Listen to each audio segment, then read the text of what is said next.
I think we're about to be arrested because we're standing on the sidewalk, and you said you want to... Move out of the way, sir. Move. We've been standing here all day, sir. Let's go. Come on, let's go. Okay, so that's what's happening here. So people are here, and they're standing on the... You can see what's happening. Let's go. We've been standing here all day. They told us to come here.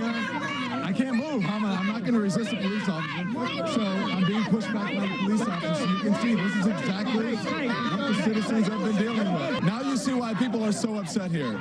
Because we've been here all day. They moved us here and told us this is our location. And they're doing the same thing to the people. So we're on national television.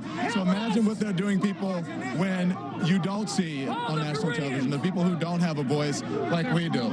So that's what these officers are up to here. The people here are feeling like they're occupied on their streets. They're intimidated by police officers.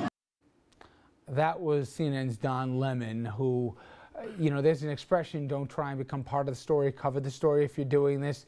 He was not alone, put themselves front and center. Obviously, that the situation in Ferguson early in the week. Now, we've seen all kinds of media involvement and coverage there. Other reporters like Wesley Lowery from the Washington Post confronting police, actually arrested last week, as he even recorded here.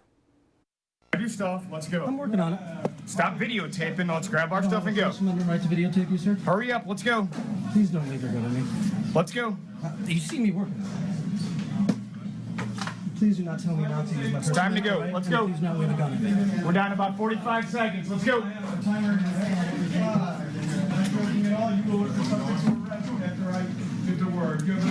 Now, is the street, can I ask Let's you? go, let's go. We don't have time to ask questions, let's go. Close, can I move my car? You can move your car if your car's out here, let's go. It is, that's what I was asking. You didn't have time to answer that? Let's go. Just being mean. Let's go. Let's go. There's a door over here. Let's go. I'm gonna watch this. Let's go. You can move. Let's go. Move. Sir, please. Let's move. Now, Mr. Lowry and another reporter also were detained after that incident, and there's been a debate as to, hey, they're just covering the scene there on the ground in a public restaurant here where they should have a right to be. Others saying they're trying to inject themselves in the story.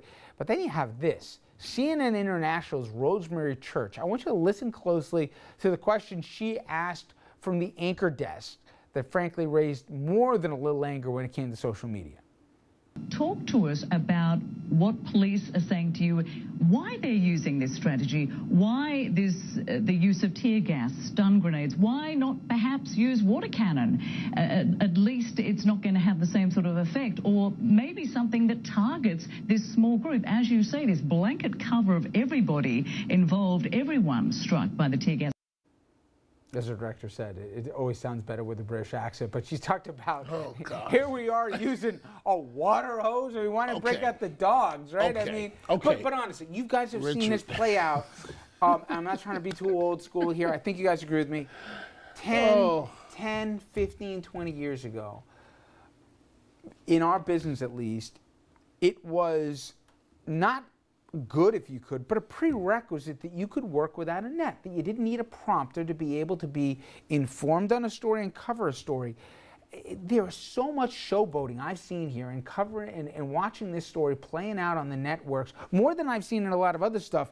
And then more than that, the idiocy of why not break out water cannons? I mean, do you guys disagree with me on this one or no? Well, Richard, you know, generally, we as journalists, we try not to criticize each other.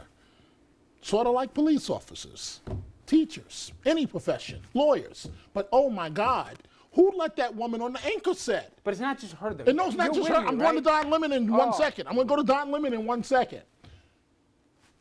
Maybe it's because she's not from America, so she doesn't understand. I'm trying to give her the benefit of the doubt. Maybe she doesn't understand the historical importance of why you shouldn't use water hoses on black people. I mean, considering this country's history where water hoses were used on black people and black women with the police dogs as backup, that's not a good idea. Don Lemon, listen, Don, I mean, let's be honest about this, Richard. Just give me 15 seconds. Every reporter wanted to be the first one to get arrested. Why? Because you become a national star. You're now part of the story. Every network wants you on their air. But come on, Don. I mean, it goes both ways. The police, newsflash, you have a problem with the community, and he's on national TV, so you really shouldn't interrupt him in the middle of his live shot. That's just not wise. That's why you have media officers in the police department. But Don Lemon wants to be so much a national star. He just got, I wasn't going to criticize him, but he just got his show, and it's ridiculous. He has a responsibility to, as an African-American journalist, he shouldn't be provoking the police because that could spark a riot. Don Lemon was this is not the first time he's done this. No, he's got several, there have been several. It's almost like when there's a storm and you want to be the next Al Roker holding on to the pole because you become a national star immediately. You see what I'm talking about? I mean, I know it's always easy to sit in the studio and criticize in the middle of a live show, but I can't believe, and I've had the benefit, Andrew, of seeing nationally and internationally for where I've been here for the last few days, the amount of showboating going on there. And Dominic's right. It doesn't take much to, as we've seen the last few days, to keep lighting that tinderbox. Look, no surprise we've become a ratings-driven and an eyeballs-driven medium, so that getting the attention is more important to a certain degree than getting the story. Having said that, and now I'm going to come to Don Lemon's defense. If you want to crack down on a community, if you want to make sure that people don't rise up, first thing you do is go after the media. First thing you do when there's a coup d'etat in a country is you go after the media. Because if you can control that, A, you control the message, and B, it keeps people in their place. Because if we're going to do that to the guy on live TV, we're sure as heck going to do that to the guy when, as Don Lemon said, when nobody's watching. I agree with you, but isn't there a line between being inconvenienced and then being shut down? It wasn't that no one was allowed to have their cameras on in this. They were trying to move him back. Maybe the cops shouldn't have, okay? But I'm just saying it's gone so much over the top at times. And I understand it's a fluid thing, and I find it a little bit rough when people say no one can ever editorialize something out there. Human nature is, it's going to happen. It's going to come out, and sometimes less filtered than it should for the straight reporter on the scene. That said, I'm just saying that it just looks a little bit, look at me. Some of this is provoked. There's no question about that. But let me ask you the question that he asked, that Don Lemon asked on the air, which is, if they're going to do that to him live on national television, what do you think they're doing to people a block away who don't have a camera in front of them? A block away who otherwise wouldn't have any voice in this thing whatsoever?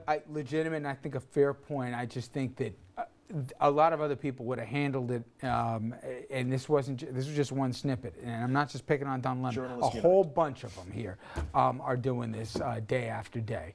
Okay, when we come back here, bring you into our conversation. We're going to get to your phone calls here. What's irked you the most about this story since the tragic death of Michael Brown? You see the toll-free number. We'll get to your calls right after this.